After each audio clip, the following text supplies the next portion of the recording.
Karena kebanyakan orang-orang mengkaji Islam, pada ujungnya ketika dia dapat itu dia merasa lebih baik daripada orang, dan itu tidak seharusnya. Di Al-Quran itu lebih banyak. Oke, kita pakai bahasa Indonesia aja.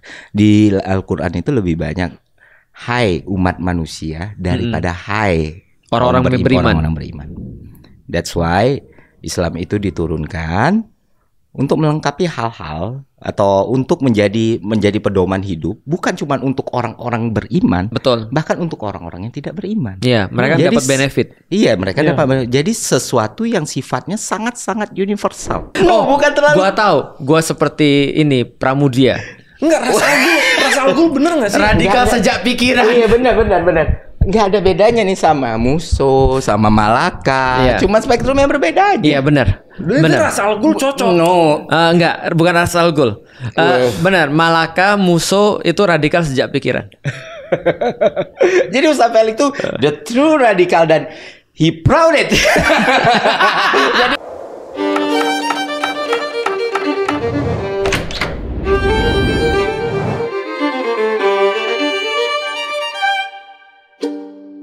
Dan sebenarnya gue penasaran nilai-nilai Ferry Irwandi itu dari pengalaman hidup. Ada unsur dari keluarga kah? Apa dari agama kah? Atau apakah? Atau istri? Gue mau tahu kayak dari mana? Dari One Piece dia kayaknya. Sebenarnya nggak masalah. At one point values gue tuh dari ya lucu sih. Tapi intinya dari game waktu itu values gue. Okay.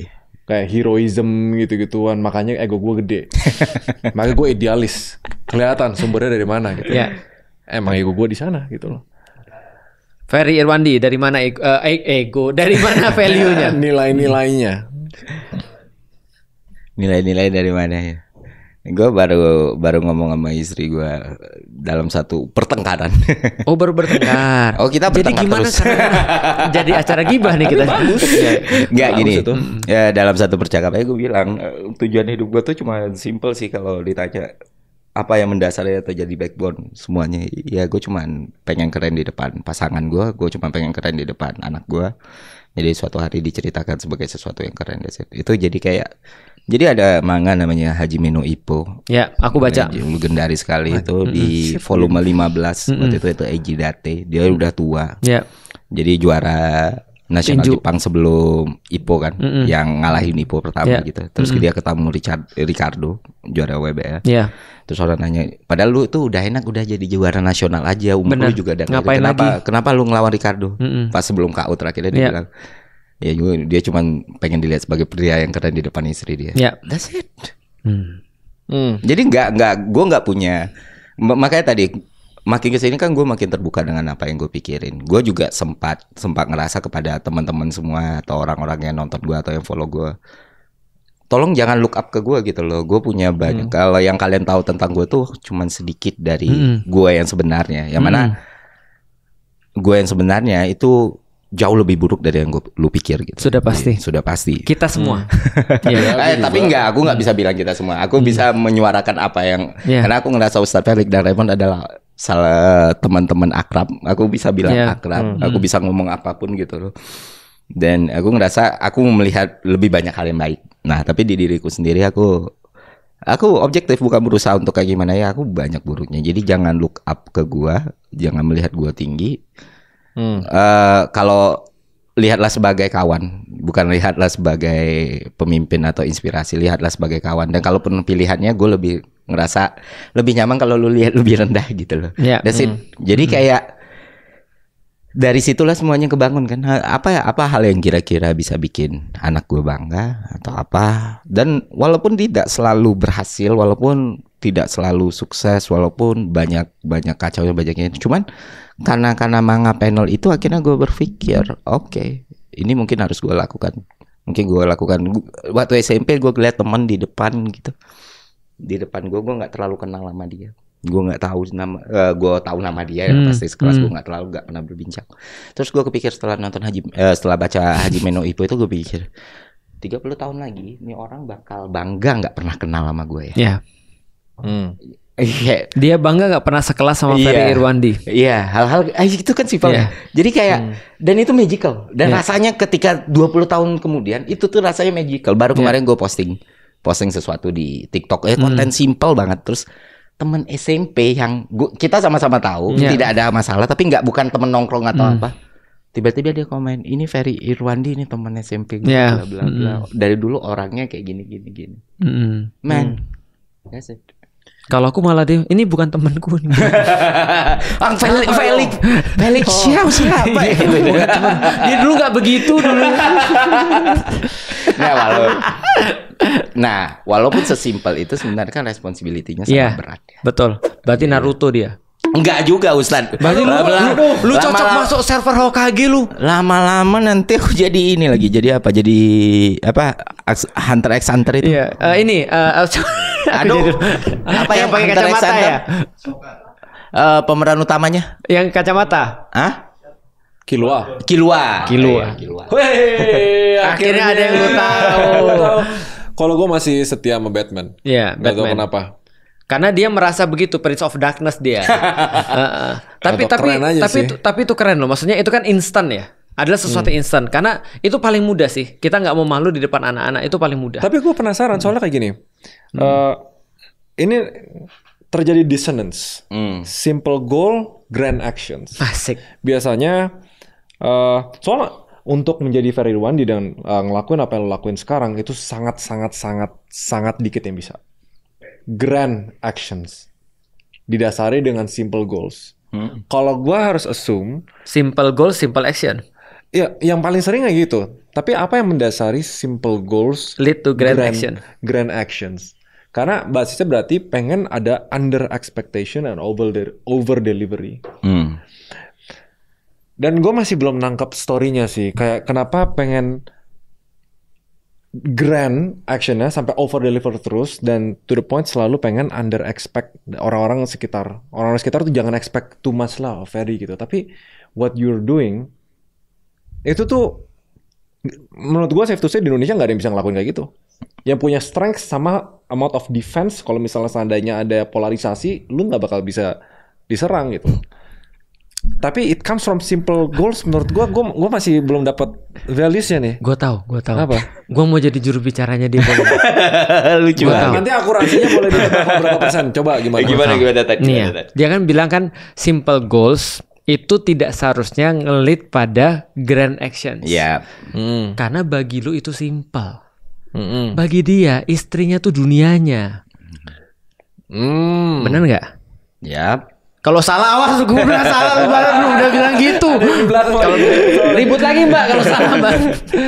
Iya nggak? Atau gimana penjelasannya?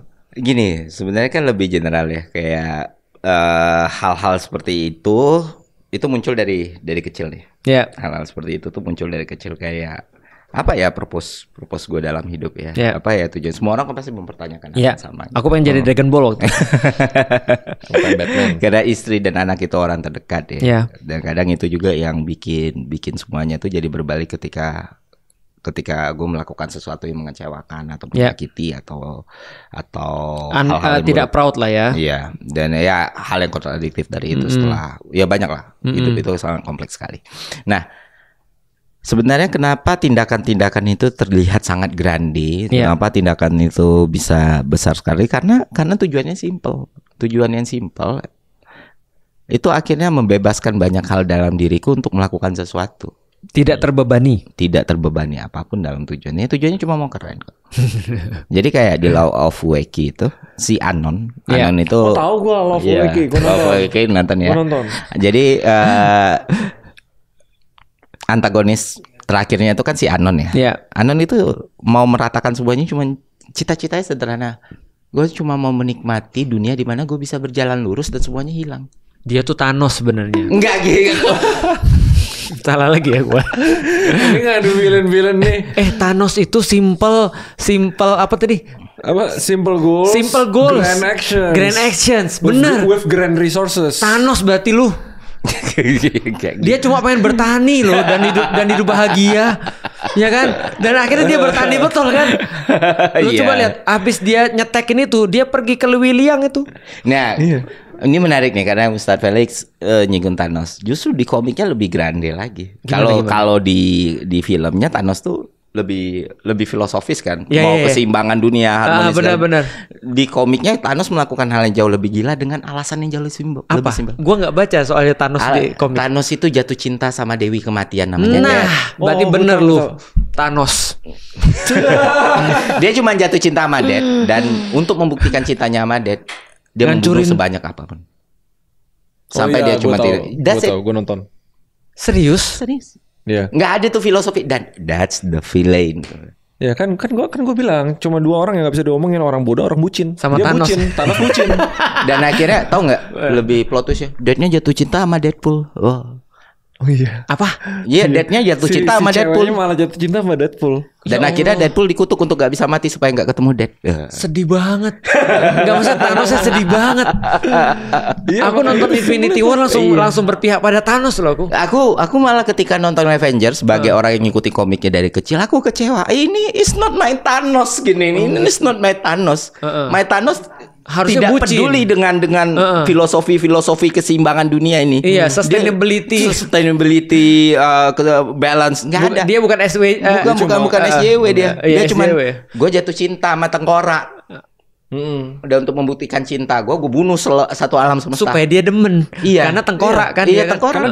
Death itu gift-nya orang mati kan. Dan literally, apalagi komik lawasnya ya, literally tengkorak. Bukan cewek gitu. Baru setelah beberapa art kedepannya tuh mulai dibikin bentuk cewek dengan jubah tengkorak. Tapi itu literally tengkorak ya, kayak Shinigami gitu. Tapi istri Anda tidak menyukai orang mati kan? Gak tahu, mungkin khawatir gue soalnya. Tapi gue setengah ngerti sih, bisa jadi Thanos sih referensinya yang bagus. Enggak gitu. Jadi kan ngebahas bukan evil actionnya, motives and length of actionnya. Iya. Lu mau pilih Thanos atau Kurohige nih? Sebenarnya gini, Ray. Justru coba lu pikirkan ulang gitu. Orang-orang yang melakukan hal-hal gila baik atau buruknya, coba lu pelajarin tujuan mereka apa? Iya. Nggak pernah tujuan mereka tuh kayak tujuan mengubah dunia lebih baik, tujuan untuk membuat peradaban lebih baik. Itu akhirnya muncul untuk PR timnya, PR timnya untuk jualan produk setelahnya. Misalnya kayak kenapa Adolf Hitler melakukan semua yang dia lakukan ya? Coba kita baca. Sebenarnya kalau gua bisa ini ada quotes-nya Steve Jobs. It takes a lot of work to make things simple. Ya. Yang belum mungkin Ferry Irwandi sampein adalah apa lot of works-nya sehingga simple goals-nya itu ada. Nah, yang diomongin tadi benar. Sebenarnya kalau gue ditanya dengan kebutuhan PR ya, Raymond mau apa? Gue pengen ninggalin sesuatu yang impactful yang orang lihat pas setelah gue mati. Realnya gue cuma mau menegakkan. Enggak, bukan menegakkan. Apa sih namanya? Fulfill my promise to my dad. Oke. And sebelum nyokap gue mati. Ya, berarti lu simple. Anak inilah ya, anak. Dan habis itu 2, ego gue untuk dikenal bisa ngelakuin sesuatu. Ya. Ada personalnya. Ya. Heroism. Raymond change. Iya. Ini butuh encourage yang sangat besar, butuh mengalahkan ego sangat besar bisa mengatakan hal seperti ini. Betul. Oh, that's good. Dan dia udah lewat that's sih. Cool. That's cool. Karena childhood trauma gue being invisible itu di-solve dengan gue ngelakuin sesuatu yang ada high visibility, itu ego personal gue. Ya. Wow. Tapi didasari aku tentu saja menjadi bajak laut Raja. Tapi istiqomahnya didorong 10 tahun lalu kejadian. Ini kalau belajar agama kebanyakan kayak gitu. Tiba-tiba bajak laut, tiba-tiba Thanos. Iya. Karena kita jadi lebih kayak nyokap gue. Nyokap gue tuh bisa dibilang kayak keras, agama keras loh. Sampai berani mama ngapain takut mati? Akhirnya pengen menjadi raja bajak laut. Gitu ngomongnya. Gue ngapain takut mati kalau gue bener mati udah tenang gitu loh. Iya. Anyway, selama ini kan yang kita nggak berani ungkapin itu karena kita takut ada sanksinya atau resikonya lah pas kita ngomong sesuatu terlalu jujur atau terlalu apa gitu. Nah, gue sekarang lebih tenang karena at one point ya gue emang ngelewatin satu krisis yang lumayan recent. Cuma gue udah pegang footingnya nih. Kayak udahlah gitu. Dan salah satu setengahnya tuh di agama kalau gue. Sorry, bukan agama, spiritualitas dulu. Sebelum lu nyampe ke agama kan? Ya, sekarang udah nyampe ke agama nih berarti. Belum ya, dia. Tadi sih udah sholat. Tadi sih udah. Jangan bilang belum lah. Berusaha. Iya benar sih. Berusaha. Udah mulai beberapa step. Keren loh, serius, keren loh. Aku terus terang ya, beberapa kali aku jelasin orang itu nggak semudah jelasin kepada Raymond sih. Oke. Ya itu lumayan sih, tapi ya maksudku memang perlu it takes a lot of courage memang untuk sampai di titik itu. Iya. Karena pertama-tama memang aku yakin ya semua orang yang belajar pasti karena diri sendiri, ya kan. Tapi lama-lama dia pasti akan mulai ke orang lain. Kalau dia sudah agak lama belajar, lama-lama sebenarnya dia juga nggak karena keduanya sih. Ya karena dia mau aja kayak Thanos tadi tuh. Kayak bapak ini. Dia nge-labelingnya orang yang jahat semua dari Cina tadi. gua. Dia nge-label diri Captain China. Habis itu gue sempat nge-challenge-nya Ra's al Ghul sama Lex Luthor. Dia ngasih gue yang jahat-jahat soalnya. Kita sama-sama jahat-jahat. gua. Kalau gue jahatnya apa ya gue ya? Ya jahat lu tadi ngasih gue jahat-jahat itu lu jahat tuh. Makanya.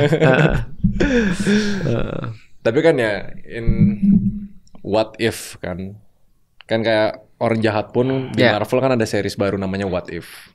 Oh ya, oke. Ya kan? Jadi aku nggak nonton tuh.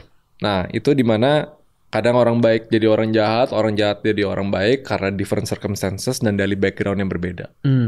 Jadi they are not necessarily bad or evil, cuma circumstances-nya. Jadi maybe tetap Ra's al Ghul, tapi circumstances-nya beda, nilai-nilai beda, bikin dia versi lebih baiknya tetap gurunya Batman. Ya, gimana cara kita bisa mengumpulkan Ra's al Ghul and Thanos? Versi baiknya. Versi baiknya. Sama Batman. Gak tahu. Honestly kalau misalnya gue nanya kayak gini, what are you doing? Oh ini apa yang gue lakuin? Tujuan kita mirip, kita mau bergabung nggak? Itu susah loh.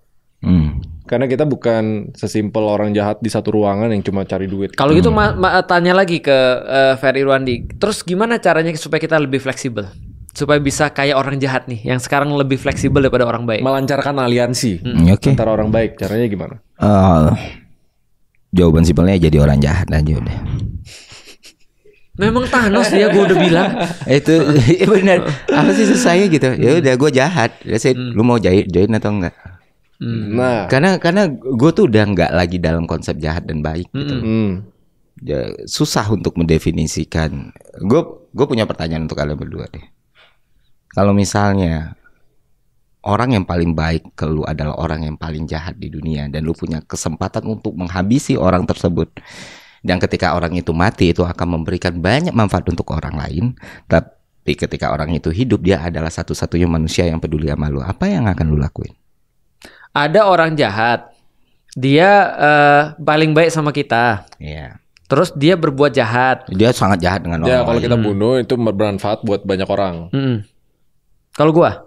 Tapi di satu sisi kalau dia mati, kita benar-benar jadi sampah di dunia ini karena nggak ada orang yang menghargai kita kayak dia. Mendingan gue jadi sampah. Oke. Daripada orang lain susah. Oke. Gue nggak segampang itu jawabnya, tapi gue steering ke gue jadi sampah. Gue gak segampang itu. Gue tadi mikirnya panjang. Ya, serius. Soalnya gue masih ada egonya. Gue masih belum bisa ngelepasin Raymond Chin needs to be something gitu. Tapi ujung-ujungnya ya orang tua lah. Ya udah gue jadi sampah gak apa-apa. Ya. Kalau dia aku tahu dia. Apa gimana? Dia pasti direkrut di Malaka. Enggak kalau ketawa dia sampai kupingnya tuh. Aku itu tuh mau dicari di Google manapun atau ChatGPT itu origin pertanyaan yang aku buat sendiri tuh nggak akan bisa ketemu di manapun. Itu ada ini nggak sih apa namanya kayak pilihan dilema yang apa namanya aku lupa yang itu loh yang kalau bukan kita yang megang tombolnya kita kayak less guilty gitu ya. Paradox of choice nggak sih? Paradox of choice ya. Tapi itu kan beda dari paradox. Iya sih. Kan? Ini paradoksnya soalnya karena jawabannya jelas. Itu jawabannya jelas. Tinggal kita tapi masalahnya konflik pribadi kita kan. Iya. How we see the world sebenarnya. Tapi kayaknya aku udah pernah menjalani itu deh. Hah? What's your answer? Kalau Luffy dia pasti milih yang pertama. Kalau siapa? Luffy nggak pernah peduli dengan orang. Dia peduli dengan teman.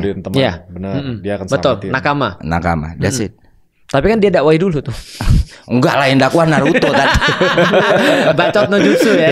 Luffy mah bahkan berpikir dalam pikiran pun nggak pernah dia, nggak ada bubble pikiran dia. Kecuali di episode dari Enel satu kali. Betul. Yang lu bahas ya satu-satunya bubble pikiran dia. Bubble pikirannya Luffy. Gue semaniak itu doang One Piece. Karena dia ngomongin semua, dia nggak pernah nahan apapun. Iya. Dia cuma punya satu kali bubble pemikiran. Dan dia itu makanya waktu gue baca One Piece gue relate gitu loh. Luffy itu bukan kayak gue melakukan ini. Gini deh, balik lagi tujuan simpel.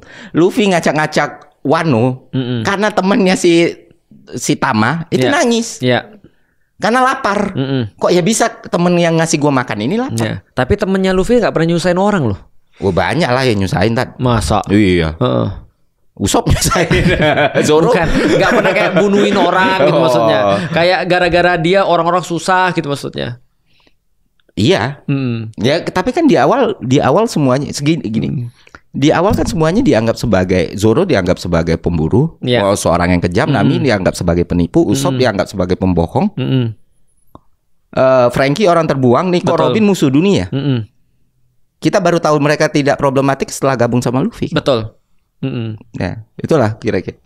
Itu jawaban dia. Itu jawaban dia. Kalau jawabanku tadi karena aku tuh nggak bisa ngelihat ada orang nyusahin orang lain, even myself. Artinya kalau aku nyusahin aku makanya ya jangan pernah nengok aku ketika aku lagi sakit. Kenapa Tan? Karena aku merasa lemah dan nyusahin orang. Aku nggak pernah ngerekomendasiin orang lain nengok aku ketika sakit. Aku tahu itu berpahala tapi jangan nengok aku karena aku marah pasti. Karena nggak mau feel useless. Itu egonya. Betul. Nah, itu maksudnya. Dan ketika kemudian kita ditengok oleh orang, kita kayak merasa kayak nyusahin orang. Aku tuh paling nggak mau nyusahin orang. Nah, jadi kalau ada orang nyusahin orang nih, udahlah, lebih baik langsung aja diselesaikan. Di tackle, di sliding gitu. Iya, sliding. Gue tuh ada nilai itu yang bikin gue punya banyak musuh. Harusnya tuh kayak ya udah urusan dia aja gitu. Tapi gue nggak tahu kenapa gue nggak bisa diem. Asik. Kalau gue lihat Kapten Amerika lu. Nggak juga. Kerjaan gue jajing dari tadi. Tapi kayak ngelihat orang, bener-bener Steve Rogers. Ngerugiin orang lain, gue nggak bisa gerak. Walaupun itu at my expense. Gue nggak bisa diem. Itu nggak tahu kenapa. Gitu. Iya. Terus lu mau apa nanya apa lagi sama dia? Kan lu bukannya punya pertanyaan tuh yang lu mau jadi judul. Ini tinggal terakhir. Ini menurut gue terakhir. Terakhir apa tuh? Soalnya dari tadi agak sedikit semi avoidant. Your religion. Asik. Berita besar nih. Apa? Ya Muslim lah Islam. Nah, bahasanya seberapa kafah? Asik. Bukan gue yang ngajarin ya, serius ini bukan gue yang ngajarin. Itu ibunya. Ini pertanyaan menarik. Seberapa kafah Islam gue? Kalau gue sih kafahnya masih minim banget. Mungkin lebih buruk dari lu. Enggak, pas sebelum lu datang dia bilang kayaknya aku sama Ferry sama deh. Gue sampai bikin kayak gitu. Sama apa? Sama. Enggak, dia ngomong kayak dia nyamain sama lu sama keislamannya atau pengetahuan Islamnya? Sama-sama Thanos lu. Namanya keislaman sebenarnya praktisnya maksudnya. Praktikalnya. Mungkin gue lebih parah. Mungkin gue yakin gue lebih parah, gue lebih buruk, gue lebih tidak Islami dari seorang Raymond Chin. Dari siapapun populasi di dunia ini. Dari tadi tuh tau nggak, gue mau bilang Ferry Irwandi tuh menurutku umur lu berapa sih? Kayaknya lu udah tua banget ya. Ustaz, lu tau gak? Tadi Ustaz tuh ya, warna kulit. Ini orang kok belum di cancel sih? Body shaming adalah jalan ninjaku bro. Body shaming. Kayaknya lu udah tua banget deh. Dan dia kayak innocent aja gitu nanya gitu. Kenapa dia udah berubah dari satu minggu kemarin tuh banyak kayak gini. Soalnya dia tuh udah mencapai kayak umur 40. Enggak, masalah gue Google umur lu 40-an. Iya, dia di Google tuh 80. Gue kelahiran 91. 91 ya. Gue udah kasih tau dia 91. Kenapa di Google dia kelahiran 80? Karena tahu ya yang kenapa. Siapa yang update terus tiba-tiba jadi SEO-nya paling atas. Aku pernah ditanya tentang ini salah satu problematika di Islam ya, ini out of context, tapi salah satu problematika di Islam yang aku benar-benar sulit dan bahkan sampai sekarang aku mau untuk apa ya kayak mengatasi itu tapi belum bisa. Itu mengatasi rasa-rasa syaitan itu.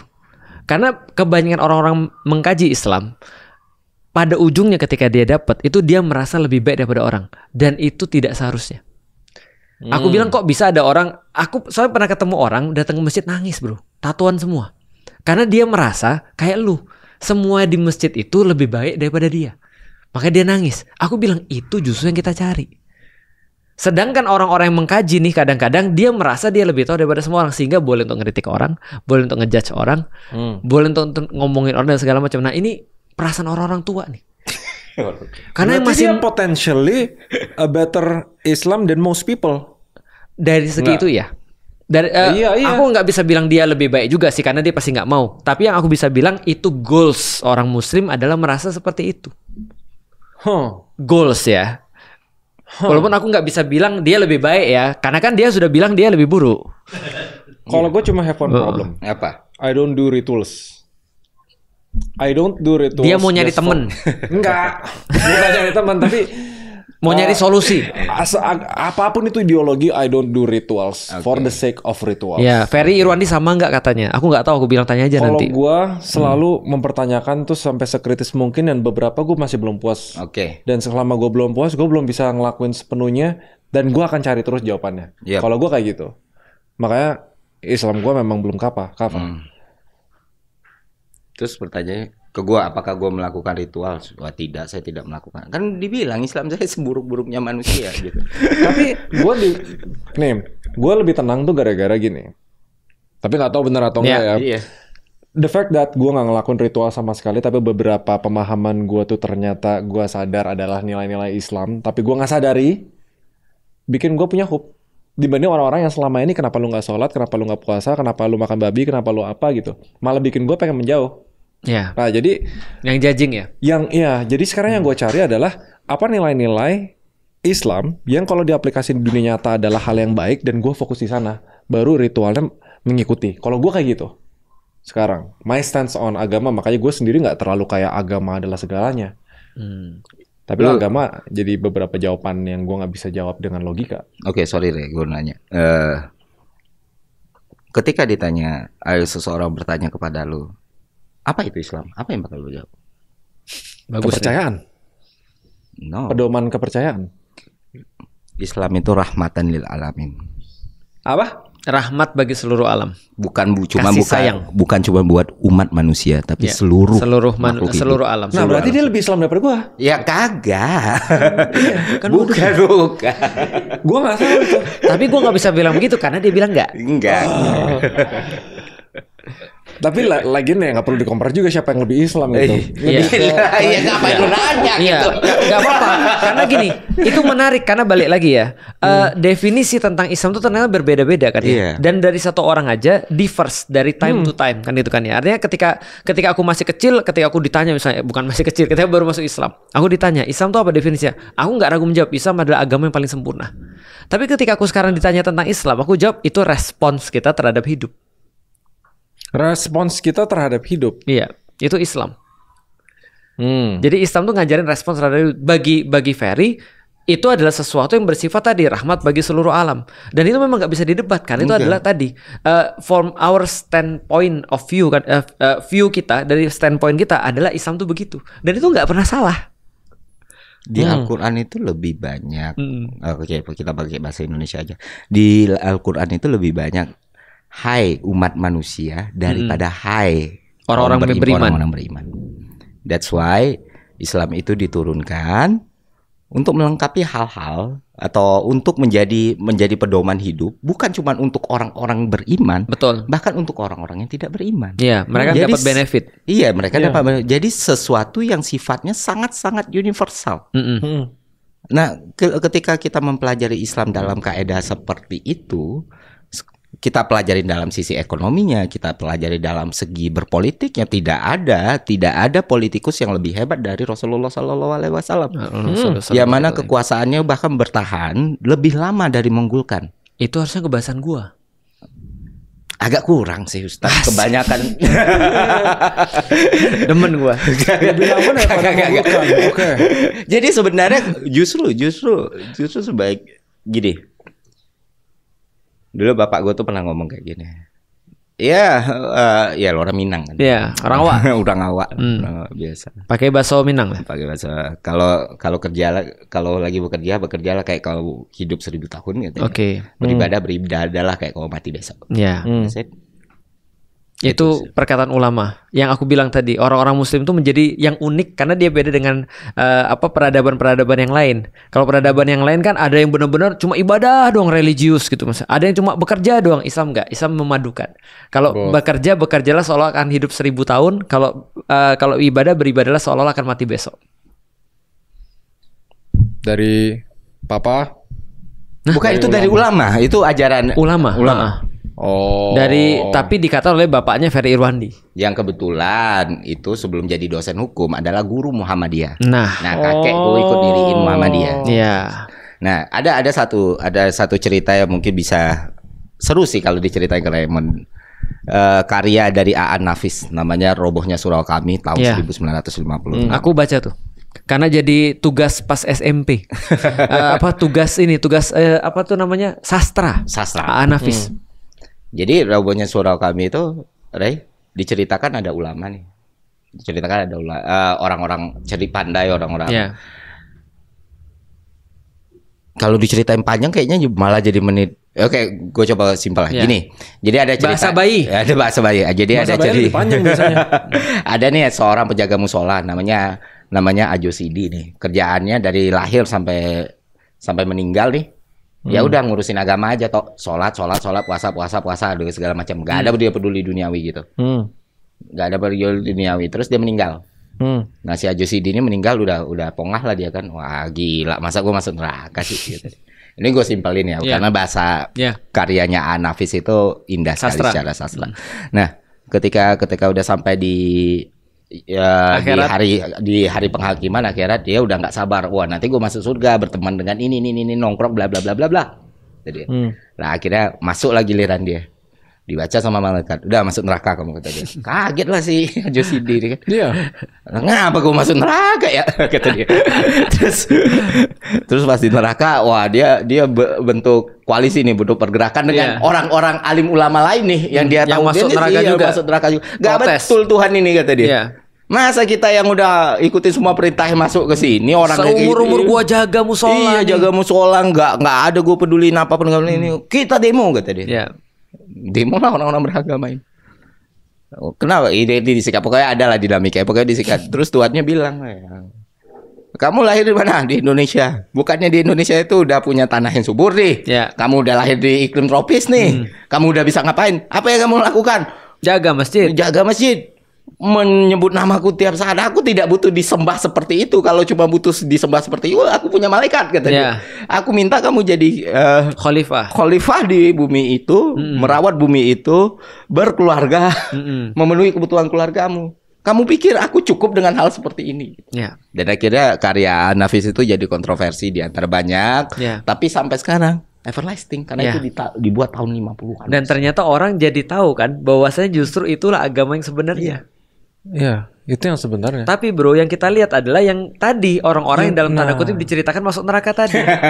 Uniknya dari hampir 1,5 jam total kita ngobrol ini bisa ditarik balik ke pertanyaan pertamanya, apakah agama membodohkan? Iya, balik cerita itu. Yang bodoh tadi Ajo Sidi tadi. Iya, maksudnya karena telan mentah-mentah, karena pendidikan dan lain-lain. Tapi apa karena ini nggak bro sih? Ada beberapa semacam kayak penyimpangan yang orang-orang tuh dalam tanda kutip buat tentang agama. Misal contoh kayak beberapa orang bilang kayak snack grounds dan segala macam. Akhirnya dia kayak membuat agama tuh cuma jadi beberapa bagian aja. Sedangkan ada bagian politiknya, bagian ekonominya kayak dihilangkan. Atau apa sih menurut lu? Menurut gua ya gampang sih. Ya balik lagi, agama nggak bisa dipakai untuk membodohin orang. Agama itu bukan. Agama nggak bisa membodohi agama orang, bukan tapi pelaku. Iya, interpretasi orang atas agama lah yang akhirnya bisa membodohi banyak orang. Iya, apapun penyebabnya ya. Iya, apapun interpretasi orang, entah itu dengan kepentingan sendiri, dengan urusan sendiri, akhirnya menggunakan membongkar pasang, menyesuaikan dengan kepentingan sendiri. Sorry itu saya mengingat karena sedikit belajar tafsir ya. Selain Ibnu Katsir, siapa yang ada nggak tafsir selain Ibnu Katsir? Dan Ibnu Katsir pun pakai kurung yang mengartikan aulia itu sebagai pemimpin dalam bahasa Arab. Selain Ibnu Katsir? Aulia itu nggak pernah diterjemahkan sebagai pemimpin dalam Al-Quran. Ya. Ada yang teman dekat. Ya, Ustadz tahu arah ini. Ya, tahu. Nah, gue nggak taau lagi. Nggak usah tahu. Nanti gue ceritain. Nanti gue ceritain. Kalau gue harus summarize, gue nggak tahu lagi kenapa gue. Enggak, ini terlalu jauh, bukan. Sekarang aku sorry, seingatku Ibnu Katsir ya, yang familiar di Indonesia yang tiba-tiba itu jadi Aulia as a pemimpin. Ya, Aulia as a pemimpin ya Ibnu Katsir. Ya, karena di tafsir lain yang aku baca, it's not pemimpin dan tidak pernah diperuntukkan dalam sematik apapun itu sebagai pemimpin Aulia. Ya, berarti itu maksudnya. Jadi maksud gue ngerti. Ya nanti dijelaskan. Nanti gue jelasin. Ini bahkan sampai Ustaz Felix Show yang sangat transparan dengan apapun pun. Ini nanti dijelaskan. Iya, nanti gue jelasin. Bisa dijelaskan. Cuma itu satu bentuk interpretasi yang bisa sangat beragam. Bukan membodohi, bukan mengitu, tapi balik lagi. Ini satu nih. Kita susah ya mendefinisikan. Oke lah, kita paling netral untuk ngambil kayak gini. Ini knowledge, ini rahmatan lil alamin nih. Apapun lah agama nih. Ini satu nih, entah itu Al-Qur'an, Injil, Verda, apapun. Ditaruh. Dan akhirnya orang yang megang, oke. Apa yang digunakan atas magical ini? Itulah. Jadi balik lagi ke pertanyaan Raymond tadi. Agama bisa bodohin agamanya enggak. Orang yang menginterpretasikan agamanya sangat bisa melakukan itu. Dan bisa juga melakukan kebalikannya. Memberikan manfaat bagi banyak orang. Seperti yang Ustaz Felix Shaw lakukan sekarang. Ya. Gitu. Intinya agama tidak punya kemampuan untuk membodohi orang. Tapi pelakunya realitanya ajaran orang terbodohkan kalau ajarannya di cherry pick dan tidak dipahami secara kafah. Aku sepakat. Ada kelanjutannya. Lu nggak akan pernah bisa dibodohi kalau lu pintar. Ya. Nah itu aja sih sebenarnya. Jadi jangan worry sama orang yang bodohinnya. Jadi ya jangan jadi bodoh aja untuk bisa dibodohi. Ya. Aku selalu bilang begini. Itu challenge besar untuk Indonesia. Ekstremisme itu bisa terjadi. Ekstremisme bahkan atas dasar nama agama ya. Itu bisa terjadi kalau orang tidak mempelajari agama secara penuh. Iya. Berarti siapa kemudian yang menjadi target orang-orang supaya jadi ekstrim adalah orang-orang yang gak belajar agama. Atau orang belajar agama yang cherry pick. Ya kayak konsep kayak gini lah. Sunnah kan ada banyak. Ya. Dia cuma baca satu. Oh, gue ngerti sunnah itu apa. Poligami itu sunnah. Ya. Poligami lah dia. Ya. Banyak gitu. Tanpa ngebaca sunnah yang lain dan mengerti bahwa ada yang lain yang lebih gampang gitu. Ya. Dan belum semua sunnah yang dia lakukan dia sudah poligami duluan. Bener. Ya cherry pick. Ya gitu. Tanda kutip kalau gue bilangnya itu membodohi diri sendiri dengan cherry picking dan nggak pelajari informasi secara holistik. Dan sering terjadinya kayak gitu. Intinya itu berarti ketidaklengkapan penyerapan informasi. Itu yang memudahkan. Bukan orangnya, itu manusianya. Iya. Pada akhirnya manusianya yang membodohi dan itu orang terbodohkan adalah ketidakmampuan mereka untuk memahami apa yang sampai di diri mereka. Jadi ketika dibilang kayak gini, tunggu dulu konteksnya kayak gimana dulu. Dan to be honest, ini kita nggak lagi berbicara cuma sebatas masyarakat rural atau not well educated people ya. Bahkan untuk orang pintar sekalipun masih banyak yang terjebak dengan hal-hal seperti ini yang sempat. Mungkin Ustaz Felix rasain, saya rasain gitu kan. Ini konteksnya kita lagi bahas apa, yang kita tuju apa, di setirnya kayak gimana, dan justru rasa lelah itu akan terakumulasi begitu besar dan sangat destruktif ketika kita harus berada dalam situasi seperti itu. Jadi kayak maksudku bukan karena mereka nggak tahu, cuman menginterpretasikannya berbeda. Itu yang akhirnya kalau misalnya dia bodoh, dia tidak tahu, itu pilihan opsinya banyak. Tapi kalau sudah interpretasi beda, semakin gak fleksibel ya. Jangankan untuk mufakat ya. Agree to disagree aja tuh hal yang berat sekali. Jadi aku ceritain mungkin lu nggak ada konteksnya ya. Aku cerita sedikit maksudnya. Yang tadi Aulia. Bukan. Itu bukan nanti Aulia. Itu nggak bisa. Ini beda lagi. Ini beda lagi. Jadi maksudnya tuh gini. Menurutku sih gini. Ada benernya juga kata Raymond sih. Mereka uninformed. Dan aku juga bingung kenapa orang-orang misalnya contoh yang ketika kita ngomong sesuatu misalnya tentang satu hal lah, informasi yang benar lah taruhlah ya, kita tujukannya kemana, tapi ada yang kemudian merasa bahwasanya loh kok tujuan ke gua, enggak bukan ke lu, gua kesini nih, gitu maksudnya. Nah tapi karena mereka uninformed, karena mereka pikir itu ke mereka, gitu maksudnya. Nah itu yang menurutku memang lu ada benernya sih. Informasi yang ketahan itu akhirnya membuat mereka tidak penuh dalam kemudian melihat satu hal gitu maksudnya. Dan gitu. bedanya kalau untuk misalnya kalau peraturan perusahaan nih, kita cuma pelajarin satu, yang lain nggak kena pelajarin, terus kita nggak ikutin, ya gitu aja gitu. Paling sering denda. Bedanya kalau agama tuh lebih destruktif. Makanya gue kayak potensinya agama, quote on quote agama membodohkan orang menurut gue tinggi kalau kita nggak bisa solve edukasi dan ya edukasi lah gitu. Nah persis kayak tadi tuh misalnya contohnya Raymond bilang agama tuh membodohkan orang ketika orang tuh tidak teredukasi. Nah tiba-tiba nanti ada orang beragama nih bilang lu ngomongin gue nih. Padahal kita nggak lagi ngomongin mereka, kita lagi ngomongin orang-orang yang sekarang harusnya mereka seperti apa tapi jadinya seperti apa. Nah itu contohnya tuh. Atau the case yang lebih kompleks lagi, seorang dokter gitu ngebom misalnya. Itu berarti masalahnya bukan edukasi lagi dong. Bukan edukasi. Bukan. Berarti itu adalah problematika kalau kita lihat seorang dokter misalnya ngebom berarti. Iya, interpretasi orang. Dia merasa dia benar. That's it. Itu yang justru step lebih berbahaya lagi. It's not about the edukasi anymore gitu loh. Benar sih. Interpretasi itu yang kalau edukasi itu masih jadi masalah simpel. Dipikir orang-orang yang melakukan tindakan yang quote and quote ekstrim itu orang yang nggak sekolah. Man. Tapi apa itu nggak berarti gini? Kalau kita lengkapi informasinya kepada dia jadi lebih baik. Sekarang kayak gimana cara kita mengetahui dia kekurangan informasi, Tat? Kan salah dengerin tafsir misalnya, salah bias itu kan berarti kan karena ada informasi yang salah kan, ada informasi nggak lengkap misalnya. Gini, ini menarik nih, ini diskusi yang menarik. Gimana kita bisa tahu kalau kesalahan ada di dia? Jangan-jangan kesalahan ada di? Jangan-jangan nggak salah. Contoh, kalau gue ngerasa gini, contoh konsep harakiri, bener nggak? Persepsi kan? Soal pride, dia kalau harga dirinya tercoreng atau apa, dibunuh diri. Dia ngerasa dia salah nggak sebenarnya? Enggak, itu honor. Itu apa? Dan menurut gue, misalnya kita salah. Dia salah karena mengambil nyawanya sendiri.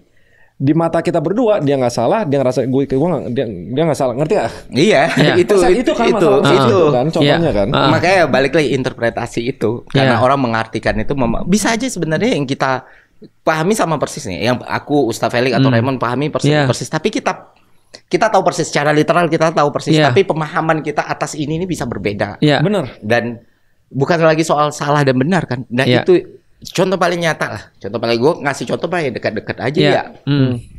Raymond tahu kan Ustaz Felix ini salah satu manusia yang paling sering dicap radikal. Nomor 2 gua. Nomor 2 konsisten. Nomor 1 Habib Rizik. Bisa berubah-berubah tapi duanya nggak berubah.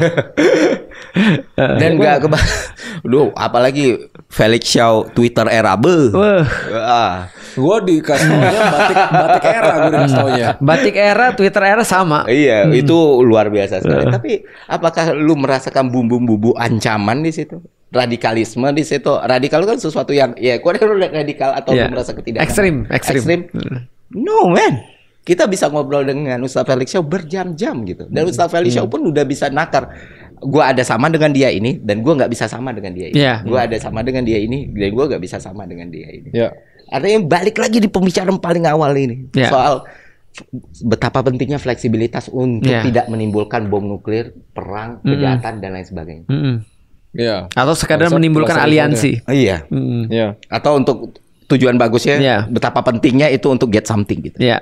Tapi sebenarnya gue nggak ngerasa dia radikal karena persepsi gue adalah ekstrim idealism menurut gue, dan radikalisme adalah persepsi terhadap tidak bisa diterimanya idealisme secara ekstrim menurut gua.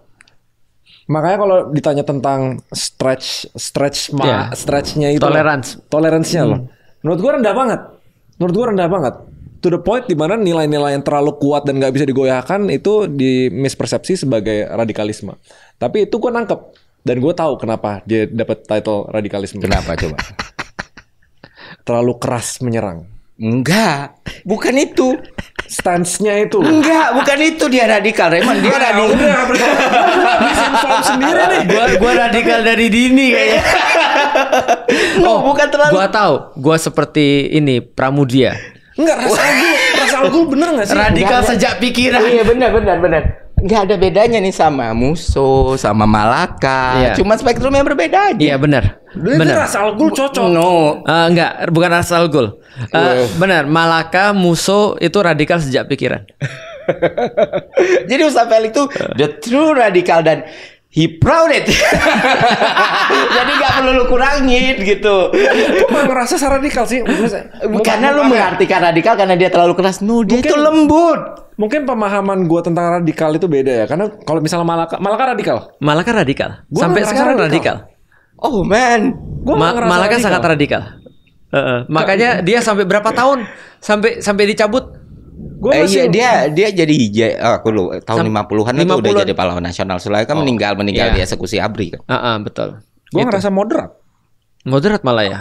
Oh no, man. Kalau Syahrir yang lu bilang bisa lah masuk. Syahrir bisa. Syahrir justru sangat moderat. Ini harus Ustadz Felix aja yang menjelaskan kenapa dia disebut radikal. Nanti aku jelasin. Gue tahu cerita-ceritanya, tapi karena gue ngerasain gue nggak bisa. But it's okay. Nggak ada masalah. But it's okay. Itulah kenapa gue cocok sama beliau. Ya, but it's okay gitu. Tapi radikal itu memang kata radikal sendiri secara term kemudian ya itu memang digunakan untuk mengganti daripada action kepada pemikiran. Iya. Dari war on terrorism menjadi war on radikalism itu mengubah jadi action jadi pikiran.